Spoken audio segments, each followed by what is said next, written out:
నేను నా లైఫ్లో చాలా కొంతమందికి గ్రాటిట్యూడ్ రుణపడి ఉన్నాననే మాట నేను చాలా కొంతమందికి వాడగలను. ఆబ్వియస్లీ మా తల్లిదండ్రులకు వాడతాను, మా తాతయ్య గారికి వాడతాను. ఎందుకంటే ఒక రైతు ఎలాగైనా సినిమాలో రావాలని ఆ రోజు ఆయన డిసిషన్ తీసుకోకపోతే వాళ్ళందరం ఈ సినిమా ఇండస్ట్రీలో ఉండేవాళ్ళం కాదు. సో మా తాతయ్య గారికి, నాకు లైఫ్ ఇచ్చిన తల్లిదండ్రులకి, నన్ను ఎప్పటి నుంచో ఫస్ట్ సినిమా నుంచి సపోర్ట్ చేసిన మా చిరంజీవి గారికి, ఆ తర్వాత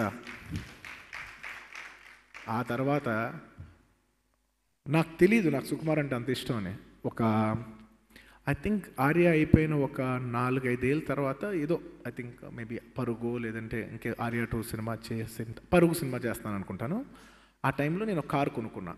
car cost 85 lakhs X6 car, అద్దరిపోద్ది స్పోర్ట్స్ కార్ పట్టుకుని నేను స్టీరింగ్ పైన చేయిబెట్టి ఆలోచిస్తున్నా, ఇంత దూరం వచ్చానంటే దీనికి ఎవరెవరు కారణమై ఉంటారు అన్న వెంటనే నా మైండ్లో తట్టిన ఫస్ట్ వ్యక్తి సుకుమార్ గారు.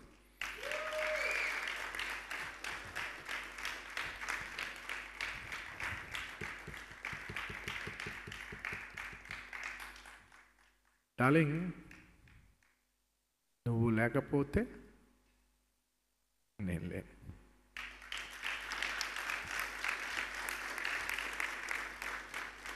ఆర్య లేదు, ఇంకేయే లేవు.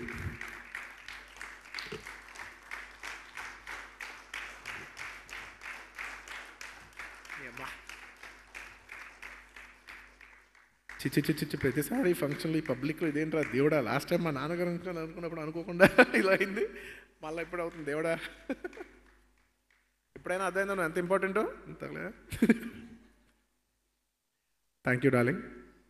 I don't want to make this unemotional thing, not at all. ఇవాళ న్యూ ఇయర్ మంచి బ్లాస్ట్లో ఎండ్ అవ్వాలి, అందరూ పెద్ద సక్సెస్ అయినా మంచి సెలబ్రేషన్ మూడ్లో ఉన్నాను. ఇట్స్ జస్ట్ అ మూమెంట్ అంతే. Thank you so much darling. నన్ను స్టార్ చేసి, స్టైలిష్ స్టార్ నుంచి వాళ్ళ ఐకాన్ స్టార్ వరకు యావత్ భారతదేశం చూసేటట్టు చేసావంటే అది డెఫినెట్లీ నువ్వు ఎంత అన్బిలీవబుల్ కాంట్రిబ్యూషన్ ఇచ్చావని నేను మాటల్లో చెప్పలేను. Thank you. ఇంకా నేను ఈ గురించి ఎంత చెప్పినా తక్కువే.